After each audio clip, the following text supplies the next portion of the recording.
Logikanya begini, yang asli kami, katanya, menurut statement dia. Artinya karya-karya besar yang asli di sini tidak diakui ya. Itu sebuah pelanggaran.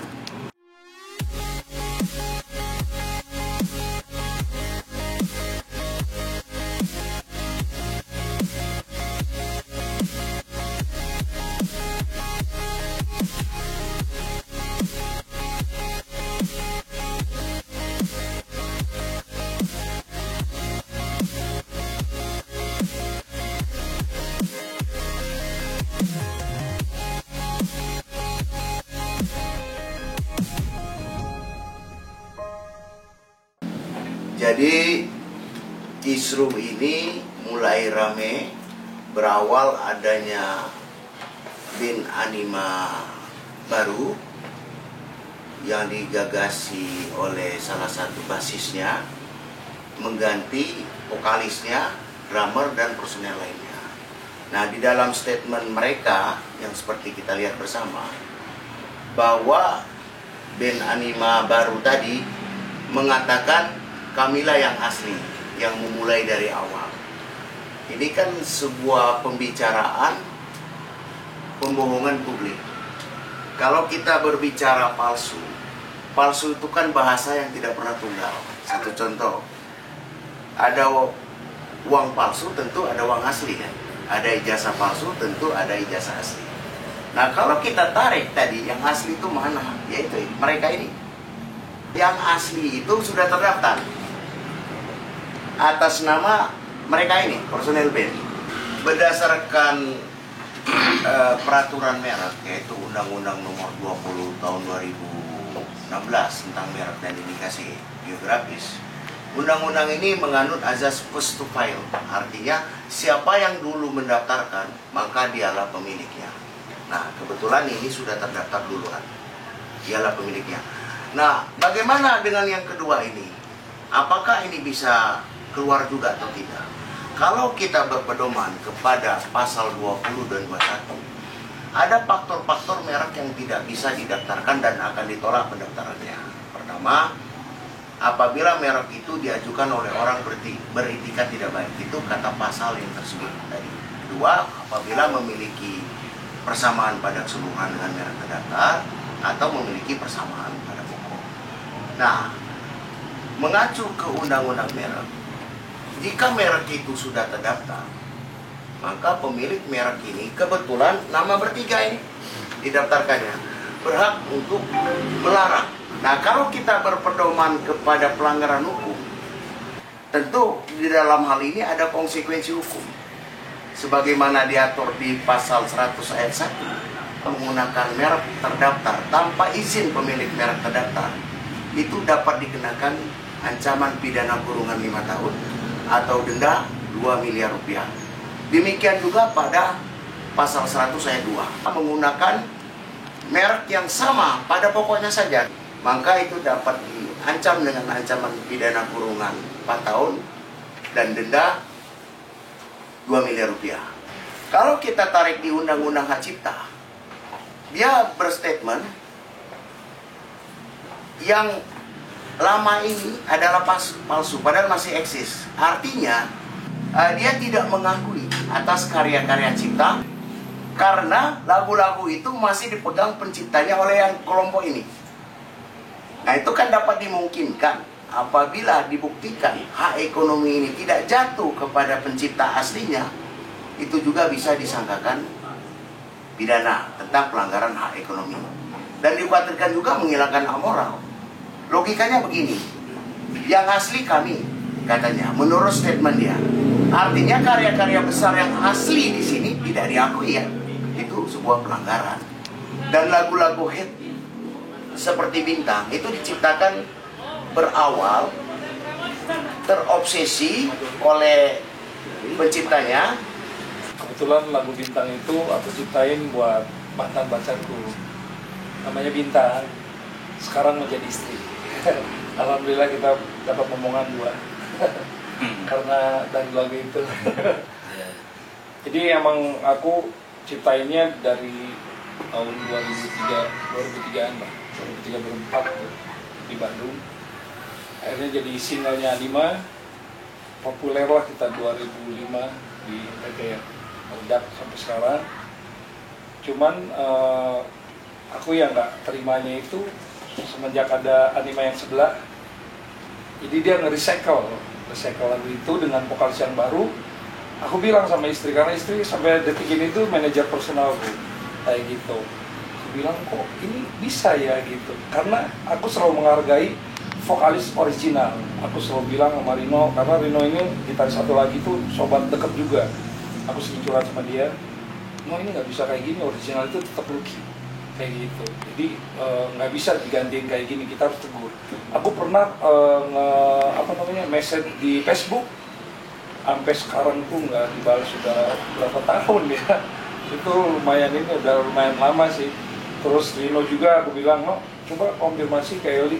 Ternyata Rino itu WhatsApp-nya itu di-blok sama LD, Instagram di-blok. Aku nanya sama Lucky juga, mereka di-blok semuanya gitu. Jadi ini ada apa gitu? Karena aku berpikirnya Anima itu ya originalnya ya ada Lucky, ada Rino, ada Engkan, ada Andri. Aku selalu bilang, ayo kita soan yuk sama LD. Cuman mungkin sama LD-nya kita nggak gimana ya, nggak deket mungkin ya. Dia nggak terima kali. Ya akhirnya kita berpikiran ya Anima ini ibaratnya jangan ada sampai ada kata-kata yang mereka tadi kan kita ngelihat ya. Mereka mengundurkan diri keluar. Kalau katakan tuh nggak ada kata-kata kayak gitu. Jadi intinya karena posisinya manajemennya udah tidak baik, akhirnya kita merasa ya udahlah, gue mau refreshing intinya itu, rehat dulu lah gitu kan. Akhirnya aku rehat dulu tuh, gue kayaknya ini dulu karena manajemennya udah mulai tidak baik lah gitu kan. Aku pengennya Anima ya Anima kayak dulu kita solid gitu kan. Kru tim produksi juga kita dulu zaman indie label itu sangat solid sekali. Jadi pas kesini itu banyak mungkin kalau aku lihat sih sindrom sih. Kalau untuk yang recycle lagu Anima itu yang dibawain sama vokalis yang LD itu yang pasti nggak ada konfirmasi, karena di situ tuh ada rekamannya, ada yang full band sama akustik ya. Dan aku sebenarnya nggak merasa nggak baik lah gitu, maksudnya kok nggak bilang gitu. Ada beberapa mereka perform bawain lagu bintang gitu, jadi bener kata lawyer kita, jadi mereka mengambil hak ekonomi dari kita sendiri gitu. Berarti royalti nggak dapat? Kalau royalti sebenarnya itu kan di publisher label. Izin tapi nggak ada ya. Izin nggak ada.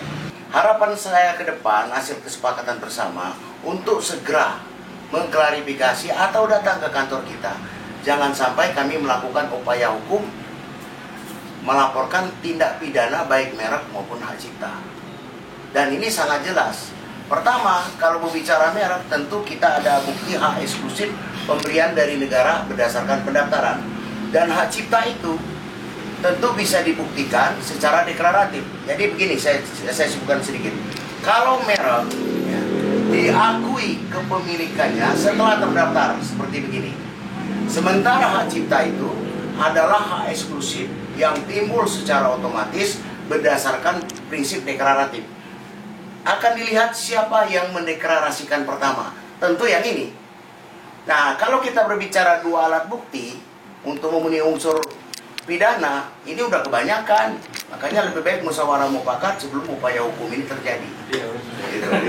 Dan bagaimana kronologis Anima Band ini sampai terjadi begini atau kapan ini mulai terbentuk, silakan tanyakan ke vokalis dan musisinya. Ya, kalau dari Animanya sendiri sebenarnya di tahun 2012 itu saudara LD ini sudah membuat rasanya nuansa yang kurang sehat di dalam band ini. Jadi sudah membuat istilahnya tuh nuansa lain yang berbeda dari visi misi awal Anima terbentuk. Jadi beliau juga memasukkan personil-personil baru, ada yang seperti vokalis kita ini sebenarnya tanpa konfirmasi langsung diganti. Jadi artinya secara hukum pun kami bertiga tidak pernah mengundurkan diri atau keluar dari band Anima itu. Jadi mungkin bisa-bisanya LD aja gitu. Tapi pertanggungjawaban kami terhadap penggemar kan memang besar, karena Anima Band ini memang band yang kami pupuk dari awal fondasinya dulu sampai sekarang dikenal sama masyarakat gitu. Jadi sebenarnya asli atau palsu itu sebenarnya masyarakat tuh sebenarnya udah tahu, tapi kenapa tidak harus ada kata-kata itu keluar dari mulutnya LD gitu. Artinya aslinya palsu, kenapa gitu? Karena kami pribadi pun tadi beranjak dari pertemanan tadi, kami tidak pernah memungkiri bahwa LD adalah bass Anima, silakan. Andri adalah drum Anima, silakan. Lucky vokalisnya, Engkan, saya gitarisnya, silakan. Tidak ada pernah ngejudge itu, oh dia bukan, enggak gitu. Tapi kok beliau kitanya begitu gitu. Kok sudah membuat statement di mana-mana bahwa ini palsu, ini asli gitu.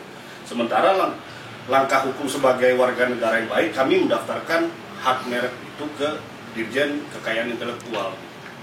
Nah, sesudah itu baru dia mendaftarkan lagi. Nah, ini ada apa gitu kan. Jadi kenapa, dan sepanjang pengetahuan kami pun saudara LD ini tetap manggung memakai lagu Bintang itu tanpa ada konfirmasi dari beliau ke penciptanya gitu. Maksudnya gini, artinya kan kalau memang dia ngeband, ya ini musisi, ya bikinlah karya baru gitu. Jangan pakai originalitas kami yang kami pupuk dari dulu, yang kami fondasi dari dulu gitu. Karena buat kami nama itu sesuatu yang kami bangun bersama, sesuatu yang kami jaga, sesuatu yang kami ini dengan segenap jiwa raga lah, sebagai dulu kita ngeband bareng-bareng gitu. Kenapa kok sekarang ada statement ini asli, ini palsu? Kenapa? Kenapa?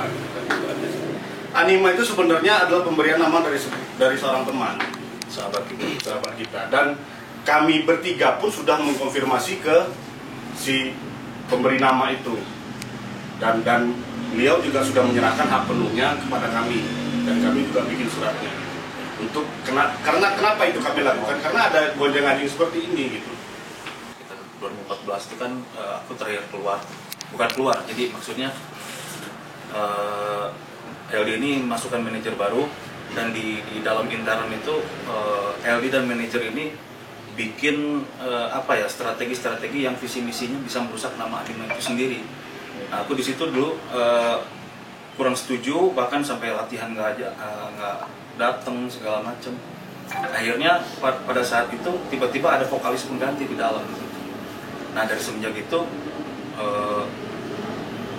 dia rekrut personil baru, mulai vokalis, gitaris, drummer, semuanya. Itu udah sering saya pribadi udah sering ayolah sambung silaturahmi lagi, kita ngobrol lagi gimana baiknya. Tapi memang tanggapan dari pihak LD-nya memang mentok ya, blok nomor WhatsApp, IG, segala macam di blok semua. Jadi memang usaha itu lumayan mentok. Sebelum upaya hukum ini lebih beruji, agar segera mengklarifikasi, mencabut semua digital yang ada di platform digital. Kalau tidak, ya dengan sangat terpaksa upaya hukum akan kami jalankan.